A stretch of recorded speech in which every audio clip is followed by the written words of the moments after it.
Mesdames, Messieurs, chers téléspectateurs d'Africa 24, bienvenue. Merci de nous rejoindre dans cette émission en direct de Cotonou au Bénin, émission consacrée à l'élection présidentielle du 6 mars prochain au Bénin, d'où nous émettons en direct.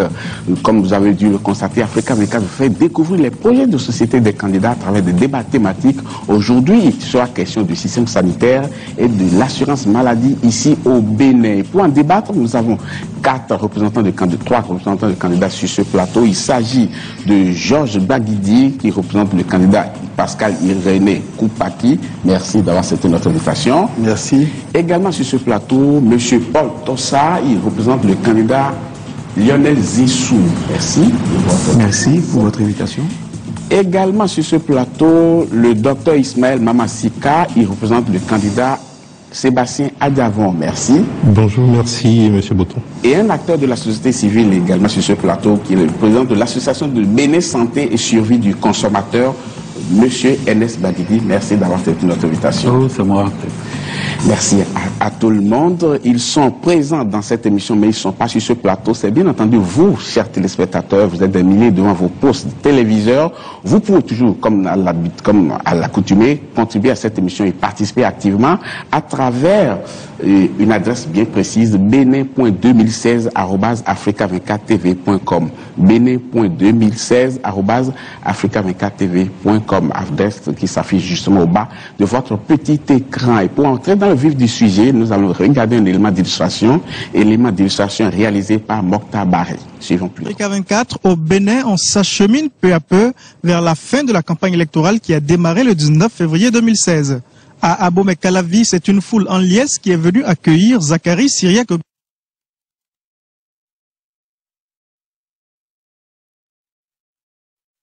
voir un autre élément d'illustration, le temps que la régie mette tout en place, on va d'abord prendre le pouls et demander à M. Georges, à M. Ernest Baguidi, le système sanitaire, comment ça se passe aujourd'hui? Comment se porte le milieu? Je crois que nous sommes dans un système sanitaire qui n'est pas reluisant. Les soins ne sont pas toujours disponibles, que ce soit à l'accessibilité ou à la qualité. On n'a pas des infrastructures adéquates. Les systèmes de soins ne sont pas normalisés. On n'a pas souvent le personnel qualifié dans les formations sanitaires. Nous avons un secteur informel qui est tenu par le personnel non qualifié qui prend en charge près de 80% des malades dans des conditions peu recommandables. Et vu sous cet angle, nous pouvons quand même dire que le système sanitaire béninois est à revoir. C'est vrai du point de vue classique, quand vous voyez les documents qui sont produits au niveau du ministère de la Santé, ça vous séduit. Mais dans l'opérationnel, je crois qu'il y a un grand décalage entre ce qui a été prévu et ce que nous constatons sur le terrain. Ceci ajouté à l'éternelle problématique des faux médicaments, parce que quand on parle de soins, il faut un protocole de soins normalisé, il faut des médicaments de qualité pour accompagner, et tout ceci ensemble, il va falloir que le coût de ce package soit effectivement supportable par les populations.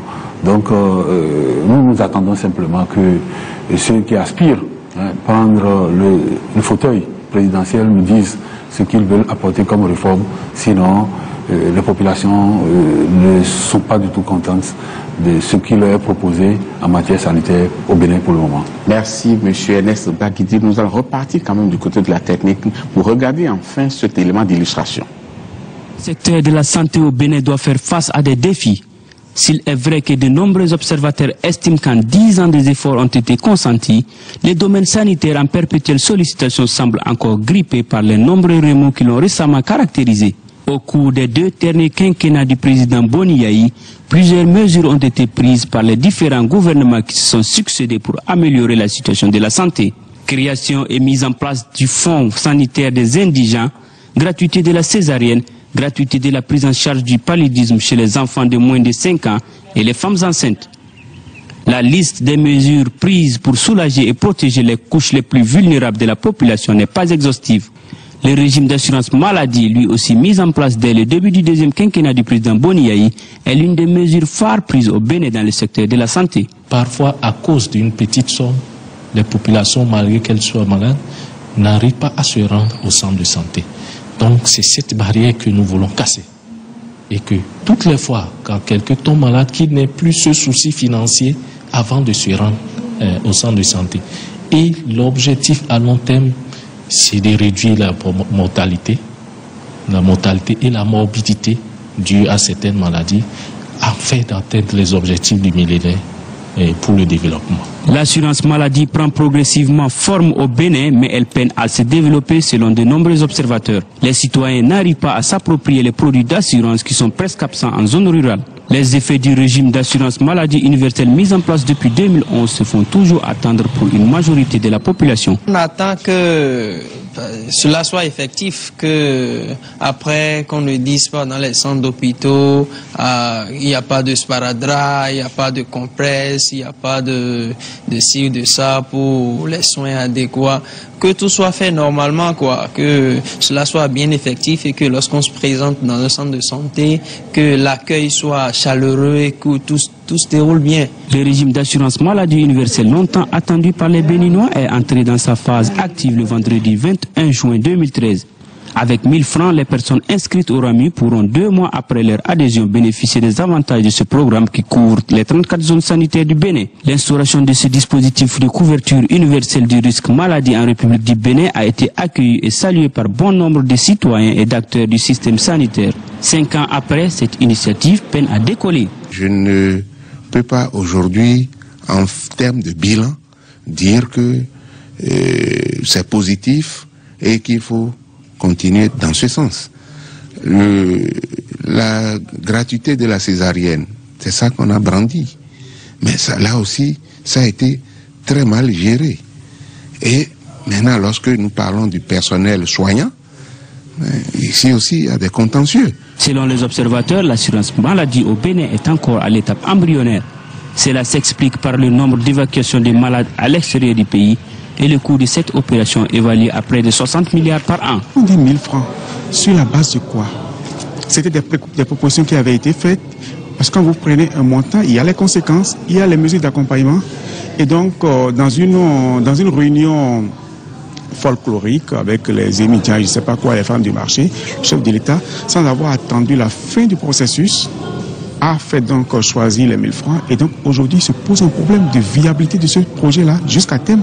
Parce que manifestement, quand vous discutez avec les techniciens, ils vous disent que les montants de 1000 francs ne permettent pas au programme d'être autonome à terme.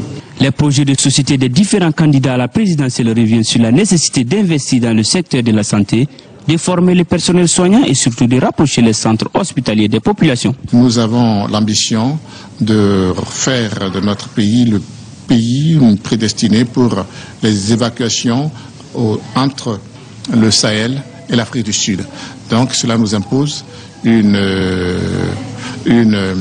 construction d'un pôle de soins de santé de qualité, un peu comme une sorte de greffe occidentale du savoir-faire médical. Réunis en session du 28 décembre 2015, les députés béninois ont adopté à l'unanimité le projet de loi portant régime d'assurance maladie universelle. Selon de nombreux observateurs, l'urgence après l'adoption du RAMU est la mise en place d'un plan national de construction et de modernisation des infrastructures sanitaires dans les pays. Le renforcement du personnel soignant représente également une priorité.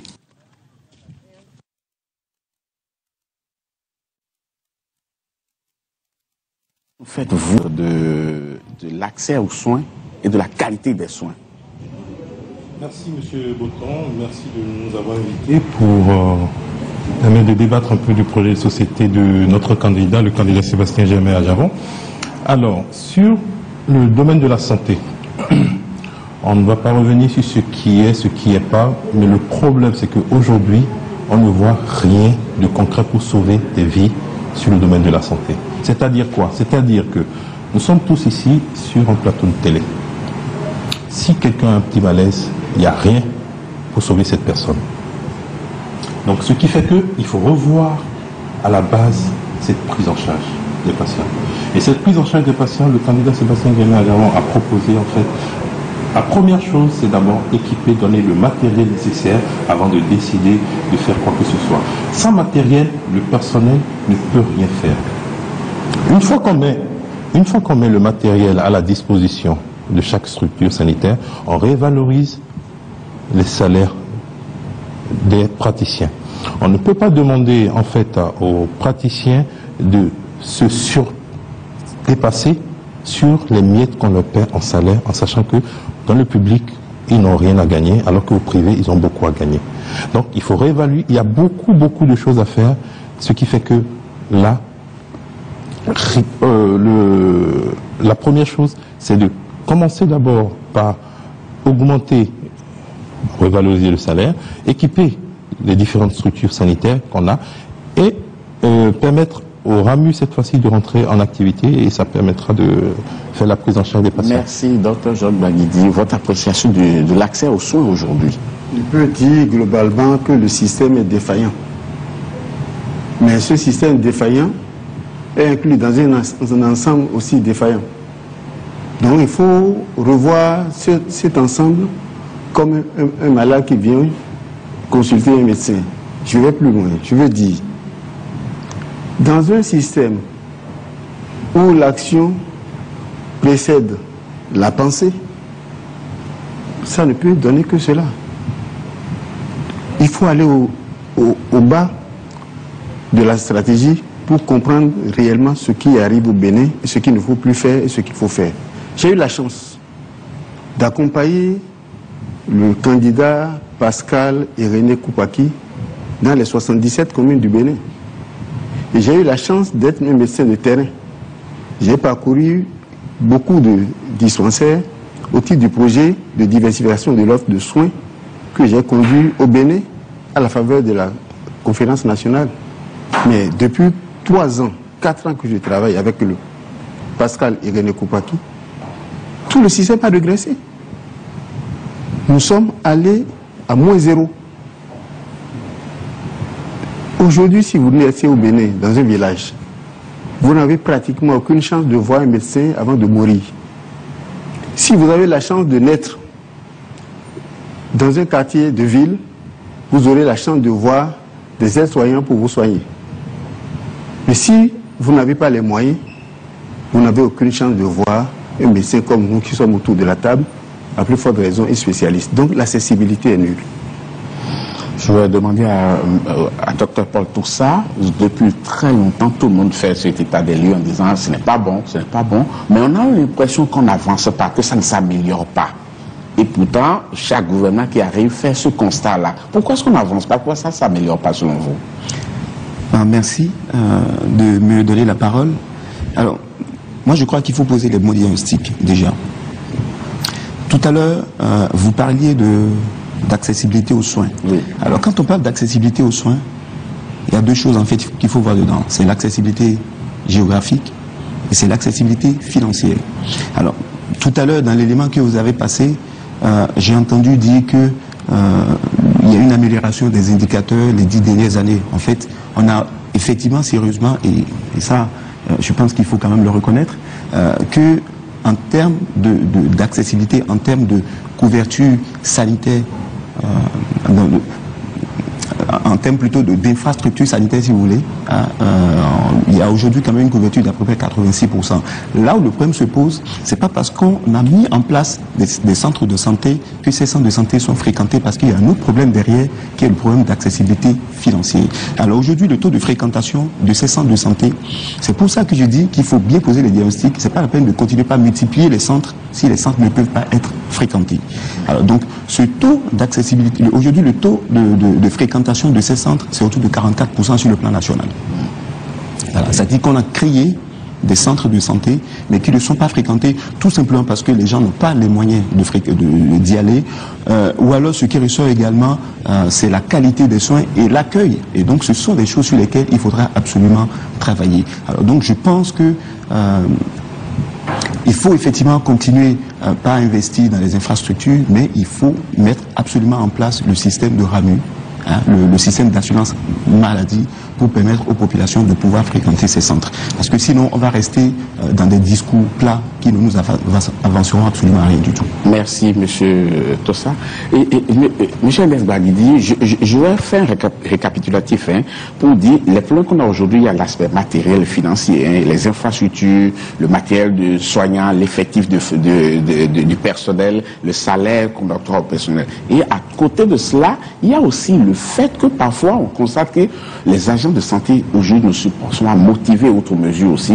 On voit parfois, on amène un malade, on n'est pas pressé de pouvoir le soigner, et il y a l'absentéisme. On va prendre les cas individuellement. Par exemple, par rapport à l'aspect infrastructurel, aujourd'hui on sent qu'il y a beaucoup d'avancées là-dessus. Maintenant, sur le plan de l'équipement des centres de santé, est-ce qu'aujourd'hui on peut se dire qu'on fait des avancées aussi? Non, évidemment, infrastructure, c'est un ensemble. Il ne suffit pas diriger des bâtiments pour dire qu'on a mis en place des infrastructures, pas du tout. Donc on a des centres, ils sont bien équipés? Non, pas du tout, les centres sont très mal équipés. Et deuxième chose, il y aura l'équipement, mais il faut les ressources humaines qualifiées de qualité. C'est aussi ça. Et vous allez constater que les gens courent ces derniers temps pour continuer de finir des bâtiments, mais on n'a pas recruté le personnel qu'il faut, des équipements qui ne sont pas souvent adaptés non plus. On a connu des scandales où on a acheté près de 4 milliards d'équipements, on n'a pas pu l'utiliser parce que ce n'est pas adapté. Donc c'est un ensemble de problèmes. Deuxième chose, moi j'ai constaté que nos dirigeants, ils n'y vont pas au palais pour accompagner les populations. C'est pour régler le problème. Est-ce que c'est si compliqué? C'est un raccourci. Non, justement, c'est pas si compliqué que ça. Quand on me dit les populations ne veulent pas y aller, c'est pas vrai. Le personnel n'accueille pas. Du fait, c'est l'image, c'est la situation globale du pays.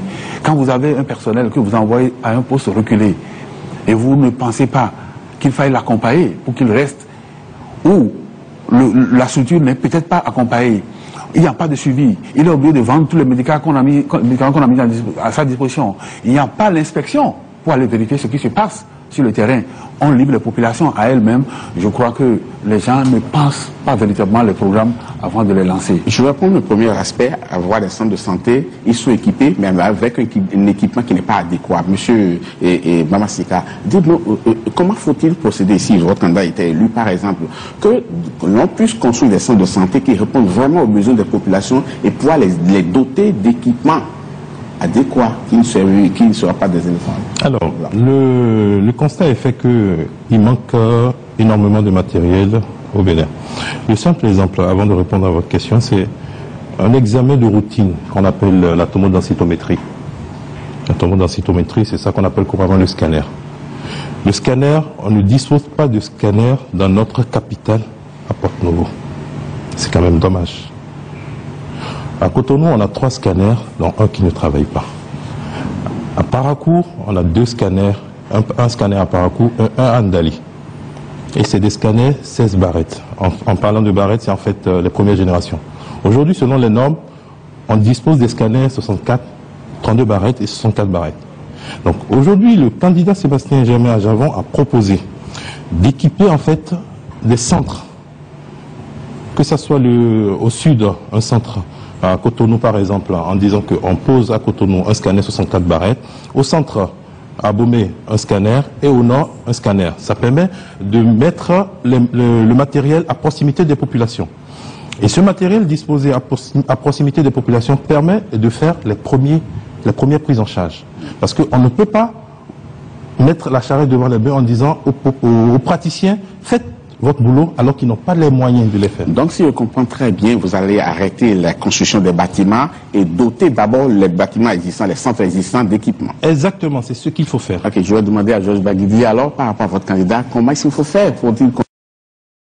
Vous allez souffrir un peu que moi je n'aille pas dans cette même direction. Je vous en prie. Ce n'est pas avec les machines qu'on soigne les hommes. C'est d'abord l'intelligence humaine. Et au Bénin, j'ai dit tout à l'heure que nous commençons l'action avant la réflexion. Il faut que nous cessons d'agir ainsi. Et j'ai dit également qu'on a très peu de chances de voir un médecin avant de mourir quand on est dans un village. Or, la production nationale se fait où? Dans le village. Commençons d'abord par vitaliser le milieu. Commençons d'abord par apporter à ces populations ce dont ils ont réellement besoin. Et vous verrez immédiatement que l'élément qui nous reste dans le système de santé aujourd'hui, ce sont les ressources humaines. On peut dire que ce n'est pas qualifié, mais les ressources humaines sont là. Et cela signifie qu'on doit commencer par leur dire que c'est votre système, le système de santé vous appartient. Donc les acteurs sont responsabilisés. Et les acteurs et les professionnels sont responsabilisés. Quand ces deux groupes qui délèguent à l'autorité la gestion de ces centres vont s'asseoir autour de la même table et trouver les solutions du milieu, vous verrez que ce seraient des solutions adoptées par le milieu et on commencera maintenant par réfléchir sur l'avenir. Mais à cette allure, on va attendre beaucoup. Hein? Non, on n'attendra pas. Aujourd'hui au Bénin, on a l'habitude de doper Cotonou, Porto-Novo et d'applaudir. L'avenir avec Pascal Ekele Koupaki, ça serait quoi? Tous les 77 communes vont commencer simultanément par travailler. Et c'est ce qu'il appelle le pacte territorial de santé. Dans chaque commune, on va réfléchir. Aujourd'hui, il y a des communes qui n'ont même pas un médecin. Il y a des arrondissements où les gens n'ont aucune chance de voir une infirmière. En faisant ce pacte territorial de santé, c'est là maintenant qu'on va responsabiliser les élus, les acteurs et créer un environnement pour une vraie démocratie sanitaire. Et c'est là qu'on va avancer. Je vais demander à M. Tossard, votre candidat était déjà aux affaires, il y est toujours, certainement qu'il a pris un certain nombre de mesures en voyant le système qui a toujours existé jusqu'à aujourd'hui. Qu'est-ce qu'il entend faire? Continuer de la même manière à construire des bâtiments, les équiper sans les équiper vraiment, ou bien il veut opérer un changement radical cette fois-ci? Non, c'est comme on dit, il faut toujours tisser la nouvelle corde au bout de l'ancienne. Hein. Il n'y a pas c'est pas une question de changer radicalement les choses. Mais ce qu'il propose, et qui est d'ailleurs même très intéressant, et moi je pense que ça regroupe un peu ce que nous disons depuis le début, c'est une véritable réforme du système de soins. Il faut tout remettre à plat. C'est pas une question seulement d'aller équiper des centres. Oui, il faut équiper les centres. Enfin, moi je rejoins mon confrère et ami Dr Bama Seka sur le sujet. Oui, il faut absolument équiper les centres parce que c'est un véritable problème, parce que ça pose un problème diagnostique dans le pays. Il y a des affections qu'on peut détecter, qu'on peut diagnostiquer, qu'on n'arrive pas à diagnostiquer tout simplement parce que nous n'avons pas le matériel adéquat. Donc oui, il faut équiper les centres. Mais ce qu'il faut faire au-delà de tout, c'est vraiment revoir tout le système dans son ensemble en basant la chose, en basant vraiment le système sur la formation, sur la formation professionnelle, en centrant vraiment sur les besoins, que ce soit locaux, nationaux ou sous-régionaux, c'est-à-dire dans la sous-région ouest africaine. Mais selon vous, pourquoi est-ce qu'on n'arrive pas à doter tous les centres de personnel qualifié? Parce qu'il n'y en a pas sur le marché ou bien on n'en a pas les moyens de pouvoir les recruter? Alors, ce que mon candidat propose, quelque chose que je trouve assez intéressant, parce que les ressources humaines, on en parle depuis tout à l'heure, mais il faut savoir qu'il y a une ressource humaine qualifiée en médecine au niveau de la diaspora. Au niveau de la diaspora béninoise, dans plusieurs pays, il y a des ressources humaines qui sont très qualifiées. Et il y a beaucoup qui partent aussi. Et il y a tout à fait. Et il y a des gens qui sont prêts à revenir au pays pour venir exercer, mais qui n'attendent que qu'on change un peu la façon de fonctionner pour pouvoir revenir. Alors, donc, le problème de ressources humaines, oui, effectivement, ça se pose. Mais c'est pas insoluble. C'est pas du tout insoluble. On peut trouver des solutions à cela. Il faut...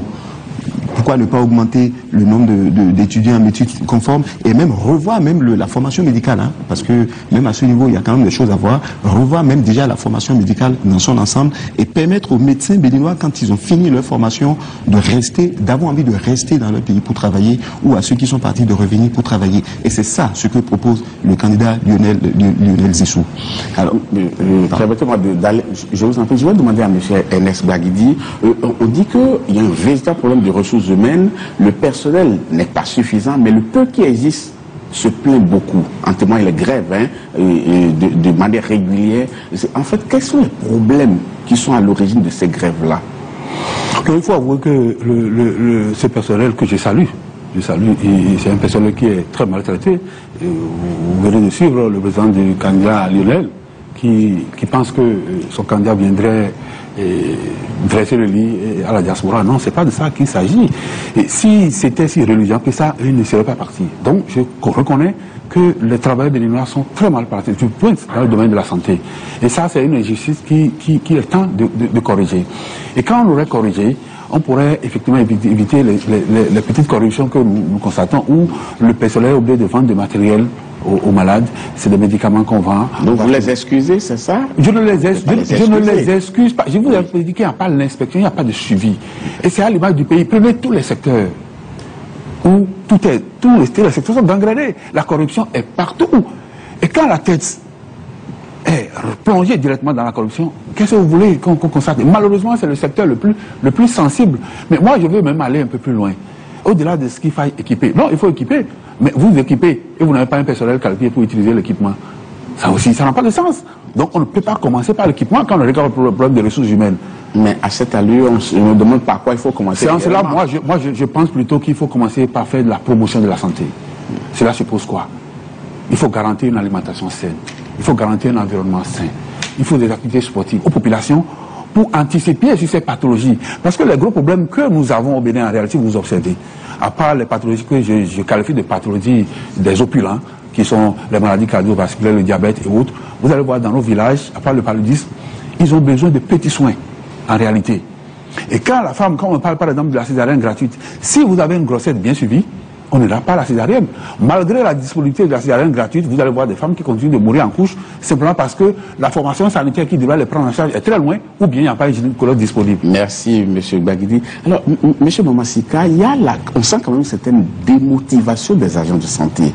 Il faudrait alors pouvoir trouver le moyen d'amener le personnel qui existe déjà à prendre conscience. Parce que parfois, on amène un patient et ils ne sont pas très pressés de le prendre en charge. Alors comment est-ce qu'il faut faire pour amener ceux qui sont déjà dans le corps à se dire, bon, nous avons prêté serment, nous sommes obligés de le respecter et nous pouvons exercer notre métier avec joie et plaisir. Merci.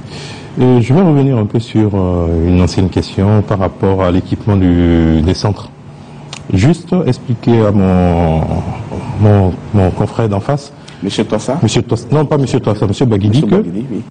Quand on prend le cas d'un hôpital de Cotonou et d'un hôpital de Malanville, comment est-ce que vous pouvez motiver un médecin qui se fasse affecter à Malanville s'il n'a même pas une échographie pour travailler? Et quand un patient arrive pour une douleur abdominale, il fait comment? Même s'il pense, comment il traite? Aujourd'hui, on est en 2016. En 2016, on a le minimum le minimum pour pouvoir diagnostiquer les maladies. Donc aujourd'hui, on n'a pas d'excuses pour l'équipement de nos centres. C'est ça qui stabilise en fait le système de santé et c'est ça qui motive les gens à aller travailler. Quand on parle de comment motiver le personnel de santé, c'est quand même dommage qu'on se rende aujourd'hui compte que le salaire d'un médecin dans le public est, si j'ai bonne mémoire, autour de 120 000. Pour quelqu'un qui a fait 7 ans d'études, il va prendre sa garde à l'hôpital et à la fin du mois, on lui paie 120 000. En sachant que quand il va dans le privé, il a 2 fois ou 3 fois ce salaire. Donc il est démotivé. Donc il faut revaloriser ce salaire au niveau de la fonction publique. Et en revalorisant ce salaire, on met le matériel à côté et tout prendra. Il ne faut pas faire un et desservir l'autre. Il faut faire les deux. Quand on parle de la césarienne gratuite, il a dit, M. Baguidi, de la société civile, la césarienne gratuite, c'est un facteur, c'est bien. Mais on se rend compte que quand on prend la césarienne gratuite, on utilise un gynécologue qui opère, un anesthésiste, un infirmier du bloc, une sage-femme pour le bébé, le kit pour la consommation des produits et le risque infectieux. Mais si on prend le suivi de la grossesse depuis la conception jusqu'à l'accouchement, on n'a qu'un seul acteur, c'est le gynécologue qui fait des échographies. C'est pas grave, il n'y aura pas de mortalité, mais ça prévient parce que quand on fait le suivi de la grossesse, on peut aller essayer de vérifier sur les prélèvements s'il y a des malformations lors des grossesses et ça permet de limiter la mortalité au niveau de l'accouchement. Merci. Alors, Dr Baguidi, oui, je vous en prie. Merci. Soufflez que je dise à mon confrère que la première des choses à faire, c'est la réforme de la gouvernance. Voici un système où, depuis le cabinet, le ministre gère l'OMEL, le ministre gère le CNHE, le ministre gère tous les hôpitaux départementaux, le ministre gère même les petits investissements dans les centres de santé. Et vous pensez que ça va marcher à notre époque? Le personnel, les autres agents, les élus de ces régions n'ont aucune capacité de gestion. C'est la concentration à outrance qui tue le système de santé. Il faut commencer par décongestionner, décentraliser décentraliser, donner mais des il y a le vrais... ministre, il y a le directeur départemental de santé, il y a le médecin-chef pour les centres de santé. Rendez visite, je crois que c'est déjà... Rendons visite à ces directeurs, vous verrez. Ce sont des boîtes à lettres. C'est ça qu'il faut éviter. À l'avenir, le ministre il va administrer. Les directeurs vont diriger. Et les moyens iront vers les départements. Et une fois que cette réforme mise en place, et que les hôpitaux maintenant réorganisés, qu'il y ait une vraie démocratie interne, c'est-à-dire avec un vrai conseil d'administration, des directeurs qui prennent leurs responsabilités, le personnel professionnel associé, les syndicats associés, et qu'ils débattent de leurs problèmes, leurs préoccupations dans leur environnement, vous verrez que ça marchera. On n'aura plus 4 jours de grève sur 5. On aura des gens qui travaillent parce qu'ils sont dans leur milieu, ils travaillent pour eux, et le système de santé leur appartient avant tout. C'est ça le problème. Merci, M. Georges Bagdi. Je sais que M. Tossa doit prendre la parole, mais je le prie de bien vouloir nous excuser. Nous allons marquer une pause dans cette émission. On revient dans quelques instants pour la suite. Merci.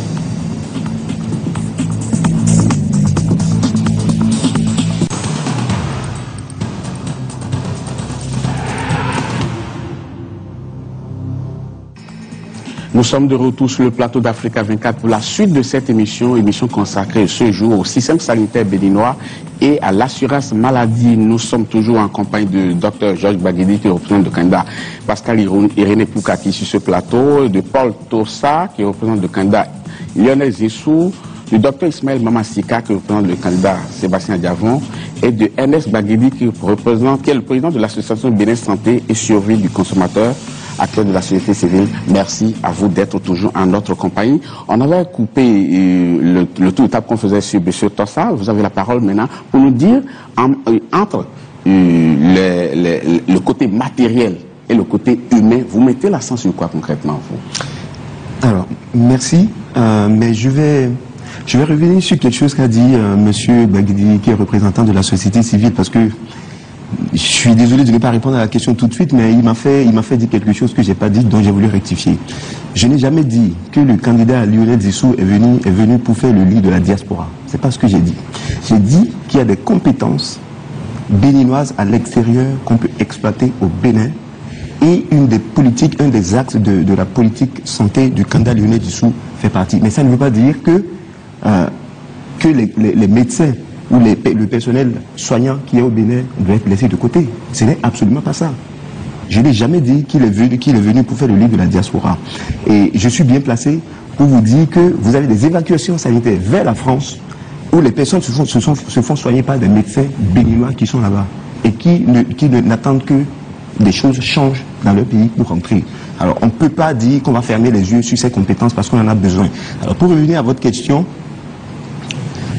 moi je pense qu'il faut allier les deux. C'est pas une question uniquement de matériel ou humain, mais moi effectivement il faut mettre l'accent sur le facteur humain, parce qu'on peut avoir les machines, on peut avoir tout ce qu'on veut. Lorsque l'humain n'est pas bien traité, les machines ne serviront absolument à rien du tout. Alors donc il faut absolument effectivement revaloriser les conditions de vie et de travail des médecins qui sont sur place, que je félicite beaucoup d'ailleurs, parce que dans des conditions très difficiles, ils arrivent quand même à apporter un minimum à la population. Mais de l'autre côté, où on va revaloriser les conditions de vie, il faudra être un peu plus exigeant également envers les médecins. Ce que propose le candidat Lionel Zissou, par exemple, c'est de revoir les textes réglementaires pour finir avec quelque chose dans notre pays, et qui n'est d'ailleurs pas uniquement observé dans le domaine de la santé, c'est finir avec l'impunité. Il y a des erreurs médicales aujourd'hui qui ne sont plus admissibles et sur lesquelles il faudra absolument qu'on regarde un peu de plus près. Il faudra que l'ordre des médecins joue pleinement son rôle. Et c'est de ça, c'est un des aspects du projet de société du candidat Lionel Zissou. Alors donc c'est pas une question de développer le matériel à la place de l'humain. Il faut allier les deux, mais mettre quand même l'humain dans les bonnes conditions de travail pour qu'il puisse travailler justement avec ces matériels. Je l'ai dit en début d'émission, beaucoup de réactions de téléspectateurs, Ariel Monchor, Benader Anator, Kouagou, Bertinda, Dagbatiri. On donnera lecture de quelques préoccupations soulevées par ces téléspectateurs-là. Mais avant, on va prendre quand même la réaction de l'homme de la rue, qui est impatient ou non, mais qui a son mot à dire quand même. Suivons plutôt. Quand vous amenez un de vos parents qui est malade à l'urgence, on vous dit non, que attendez, vous allez remplir telle chose, vous allez remplir telle chose, jusqu'à ce que la personne perde la vie. C'est pas du tout bien. Vous allez à l'hôpital, il y a des gens qui n'ont pas de moyens, qui sont là. On parle de cas sociaux et tout. Moi, je ne vois pas. Je peux dire que les moyens ne sont pas disponibles. Bon, si vous allez dans notre service d'urgence là maintenant, vous verrez qu'effectivement, il n'y a pas les moyens. J'ai ma tante là maintenant, mon beau-frère, tous ceux-là qui sont là, mais en ce qui concerne l'accueil là, vraiment, ça ne va pas du tout. Nos docteurs qui sont dans la maison, ils ne s'occupent pas des gens. Ce sont que des étrangers qui sont là, c'est eux qui vont vous accueillir, vous voyez vos malades, s'occuper de vous. Nos Béninois, ils sont là seulement dans le climatiseur. Je voudrais que l'État prenne en charge tout d'abord les premiers soins des malades, qui d'abord va d'abord en urgence, et quitte l'urgence maintenant pour rentrer là où il sera hospitalisé, que l'État prenne ça en charge. Toute la nation constate que les Béninois ne sont pas toujours satisfaits par rapport à leur santé, parce que la santé a un coût. Et quand vous venez dans un hôpital public comme le CNHU, vous payez vos soins. Il n'y a rien de gratuit. La consultation, c'est-à-dire la réception, et puis l'ordonnance, vous payez vos médicaments et vous payez aussi les analyses. Même les radios, vous les payez. Pour ma part, je crois qu'il faut changer le système informatique, c'est-à-dire tout réaménager, parce qu'à la caisse, c'est vraiment tout un problème pour pouvoir payer les soins. En plus de ça, il faut revoir le matériel parce qu'il est très vétuste et ça empêche la bonne prise en charge des patients. Lorsque la personne d'assurance, il est venu à l'hôpital malade très gravement, on dit papier par ici, vous courez par là-bas, vous revenez par ici. Ils sont là, vous traînez, ils ont dit allez par ici, allez par là-bas. Non, il faut créer des sièges précis, des centres précis, des cabinets précis. Tu sais que là, si tu vas là-bas, tu retrouves ceci là où tu le veux. J'ai mon frère par exemple qui est dedans, mais on ne s'occupe pas de lui. Il a fallu que moi-même je me déplace et que je crie sur les médecins pour qu'on puisse s'occuper finalement de mon frère. Vous allez voir, dans certains centres, les grands centres de santé, les gens sont mal accueillis. Et puis, les patients sont maltraités dans ces centres de santé. Mais par contre, quand vous allez dans certains centres de santé où bon, le niveau n'est pas aussi élevé que ça, bon, parfois les infirmiers ou bien les agents de santé accueillent mieux. Il y a encore énormément de choses à faire. Ah oui, parce que quand on regarde un peu avec un œil, je dirais, de professionnel, on dit il faut absolument revoir un certain nombre de choses, parce que tout n'est pas rose. Tout n'est pas rose. Il ne faut pas qu'on se jette des fleurs, il y a beaucoup de choses à faire. On est de retour sur ce plateau. Monsieur Baguidi, vous avez suivi avec moi cet élément. Il y a un certain nombre de choses qui sont revenues plusieurs fois. Il faut avoir les moyens avant d'avoir les soins. Et pourtant, l'État quand même a pris un certain nombre de mesures ces derniers temps, non? La prise en charge, des fonds spéciaux, par exemple, pour la prise en charge des indigents. Mais comment ça se manifeste concrètement sur le terrain? Mais vous avez vu, c'est l'image réelle de ce que nous vivons, que celui qui a fait ce reportage, il est vraiment fidèle dans son reportage. Effectivement, il a été créé le fonds des indigents. Et ce fonds est réservé pour ceux-là, effectivement, qui n'ont rien, et qui viennent, qui doivent bénéficier des soins. Et il faille l'accompagner. Donc, après une enquête sociale conduite par l'assistant, ou bien l'assistante sociale, on doit pouvoir, effectivement, lui délivrer le certificat d'indigence et on le prend en charge. Mais en lieu et place, c'est les nantis qui plutôt bénéficient de ces soins, de ces fonds. Malheureusement, nous avons vécu des cas où des gens, bien qui ont les moyens, qui ont même des prises en charge qu'ils auraient pu utiliser, ils ont préféré bénéficier de ces fonds des indigents. Et vous allez voir les Indiens qui viennent et on les tourne en rond. Ou bien c'est le service qui s'en occupe, qui leur exige encore des rançons avant de leur faire bénéficier. Donc il y a un dysfonctionnement total. Il y a une institution sociale que si on ne corrige pas, ceux qui disent, effectivement, il y a un point sensible, quand vous êtes malade, ce qui vous fait peur le plus, c'est la première prise en charge. Si vous n'avez pas les moyens, vous y allez, on vous dit, ben, voilà la première ordonnance à l'acheter, vous n'avez pas, c'est déjà un premier pot d'achoppement. Oui. Malheureusement, vous voyez au CNHU des gens qui viennent de faire un accident et qui sont béants dans le sang On les amène, on dit, si vous ne donnez pas l'argent, on ne vous prend pas en charge. Donc, l'État a certainement compris cela, c'est pour ceux qui expliquent ces mesures qui ont été prises. Je vais faire un tour de table avec les représentants du candidat pour dire, le tout ne suffit pas alors de prendre la décision. Il faut l'applicabilité sur le terrain, M. Baguidi. Je vous dis et je réitère, nous avons dit qu'il faut un pacte territorial de santé par commune. Nous avons dit que la gouvernance n'est pas bonne. Il faut réformer la gouvernance. Et après la gouvernance, maintenant, il faut aller vers la réforme des hôpitaux avec leur système de financement. Aujourd'hui, personne ne peut me dire autour de la table ici combien coûte tel acte et tel autre. Ce n'est pas réglementé, ce n'est pas normalisé. Dans ces conditions, on ouvre la voie aux abus et autres. Quand on crée un fonds, il n'y a pas de manière de procédure. Vous pensez-vous que le ministre est plus en mesure de juger de qui est pauvre par rapport au maire? Le maire connaît les pauvres de sa commune. Pourquoi n'a-t-on pas décentralisé? La loi est là, on n'applique pas. Le résultat est là. Il faut décentraliser, déconcentrer, ramener le pouvoir auprès du peuple. Les cliniques privées qui marchent, c'est parce que le pouvoir est auprès de l'action. Et pourquoi ne pas le faire dans le public? Donc réformer les hôpitaux, responsabiliser les professionnels, amener les élus autour, mettre un véritable conseil d'administration, définir une politique de tarification claire, et vous verrez que ça marchera. Après cela, maintenant, je rejoins mes confrères pour dire qu'il faut mettre des équipements partout, mais pas à Cotonou, à Porto-Novo, dans chaque milieu, pour que les gens n'aient pas parcouru des milliers de kilomètres pour venir s'asseoir à Cotonou, soit disant qu'ils veulent se soigner. Dans chaque département, créer de véritables pôles d'excellence de la santé. C'est ça que Pascal Yedekoupa qui a dit, que même les hôpitaux universitaires seront modernisés. Mais modernisés, si autour il n'y a pas le système cohérent de gestion, ça ne donnera rien. Et c'est ce système-là qui crée des fonds qui n'aboutissent à rien. Je l'ai dit à l'époque, le RAMI, on viendra là-dessus, je ne vais pas anticiper. Ça ne peut qu'échouer. Bien entendu.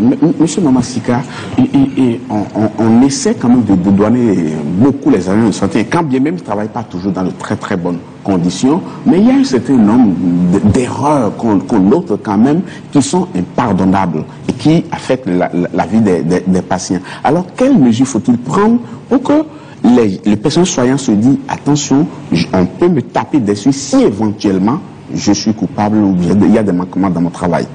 Alors, avant de répondre à la question, je parlerai d'abord, je parlerai rapidement de l'approche de notre candidat Sébastien Germain-Ajavon par rapport aux urgences. Pour pallier à tous ces problèmes, on a proposé, nous, dans notre programme, tout patient qui se présente dans un service d'urgence, on ne lui demande rien à première vue. Il est transporté par les pompiers, on le pose aux urgences, on le prend en charge. On pallie à l'urgence, parce qu'une urgence, ça n'a pas de délai. Une urgence, il faut vite le prendre en charge pour éviter les complications. Une fois qu'on finit de pallier à l'urgence, le reste, on peut réfléchir pour voir et faire. Là, ça sauvera beaucoup de vies. Donc, aujourd'hui, tout patient peut se dire, une fois que le président Sébastien Germain-Ajavon prendra la magistrature suprême, quand on se présentera aux urgences, les urgences, que ce soit un accident de la voie publique, un infarctus du myocarde, si on arrive à le diagnostiquer, parce qu'on n'a pas le matériel pour faire des diagnostics de ce genre de pathologie, ils seront pris en charge pour les 24 premières heures rapidement et sans doute. Mais maintenant, si on revient... Quelques minutes pour l'émission, donc allons très vite, s'il vous plaît. Si on revient sur votre question, comment motiver? Il faudrait qu'on puisse donner assez de moyens à l'ordre des médecins pour pouvoir mettre la pression sur les praticiens. Quand on prête le serment, on prête le serment pour pouvoir donner le soin aux patients, aux populations. Donc l'ordre des médecins doit obligatoirement jouer son rôle. Et ce rôle de l'ordre des médecins, c'est de suivre en fait. Ce rôle de l'ordre des médecins, c'est de suivre en fait les erreurs et de faire remonter ça auprès des administrations juridiques pour que si éventuellement il y a quelqu'un qui fait une erreur médicale, qu'on puisse lui faire ressentir afin que ça limite ces erreurs. Merci beaucoup, M. Mamasika. Parlons maintenant du régime d'assurance maladie. Monsieur Tossa, qu'est-ce que vous avez prévu dans ce sens pour que désormais on puisse avoir quand même un outil fiable qui puisse faire le bonheur des patients béninois? Alors, je pense qu'aucun candidat à l'élection OJ ne peut se prévaloir de dire qu'il va mettre en place le système d'assurance maladie, puisque ça existe déjà. Ça existe. Ça existe, enfin, mais la loi pas de manière optimale. La loi a été promulguée. Oui. Maintenant, c'est l'applicabilité. Il faut maintenant que ça rentre en application. Et c'est ce que propose le candidat Lionel, ce que propose le candidat Lionel. Mais est-ce que vous êtes d'accord avec moi que ce régime d'assurance maladie a suscité beaucoup d'espoir, mais les acteurs sont de plus en plus dépités aujourd'hui? Oui, ça a suscité beaucoup d'espoir parce que je pense que le discours du chef de l'État qui avait lancé le projet, c'était en 2011 et c'était censé entrer en application en 2012, si j'ai bonne mémoire. Et puis là, on est en 2016, c'est toujours pas encore entré en application, tout simplement parce que dans le processus de mise en place, il y a eu beaucoup de choses qui se sont passées et qui n'ont pas permis vraiment d'arriver. Et tout a tourné, en fait, il faut dire clairement les choses. Hein. C'est par rapport à la définition de la cible, donc la cible qui va bénéficier de ça. Ça a tourné. Pardon, ça a tourné autour des mécanismes de financement parce qu'un régime d'assurance maladie se finance.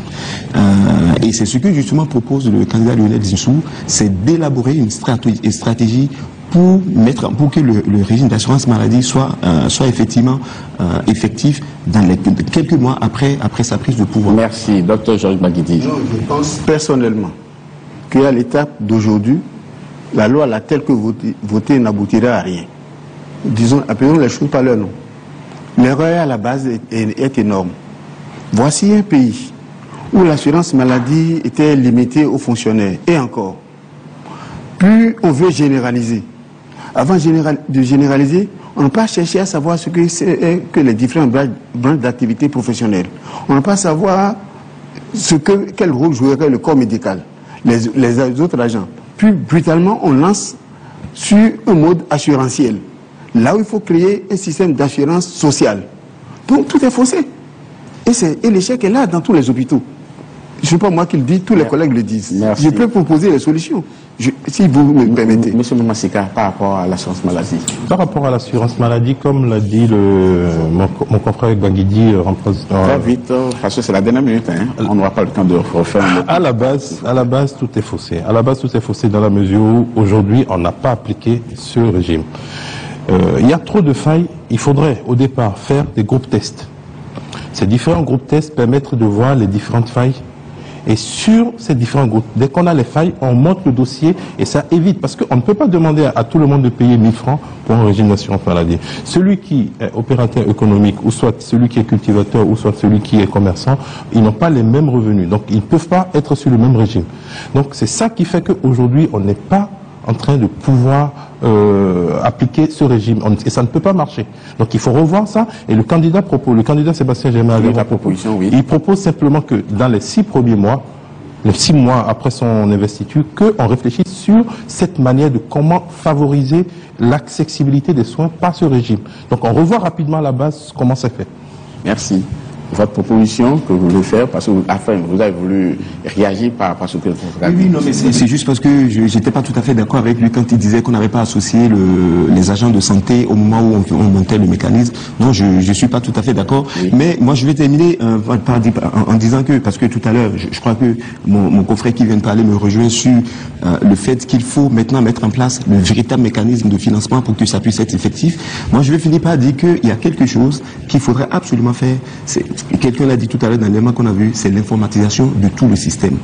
Et ça, il faut le moderniser. Il faut moderniser, il faut informatiser et il faut aujourd'hui qu'on passe à ce qu'on appelle le paiement dématérialisé. Ça va permettre aujourd'hui de résoudre énormément de problèmes quand vous arrivez aux urgences. Merci, M. Tossal. Dr Georges Baguidi, votre proposition. On ne fera jamais l'assurance maladie universelle sans une démocratie sanitaire. En responsabilisant tous les acteurs et en les organisant, les accompagnant pour qu'ils sachent que l'assurance maladie universelle est leur œuvre, leur bien.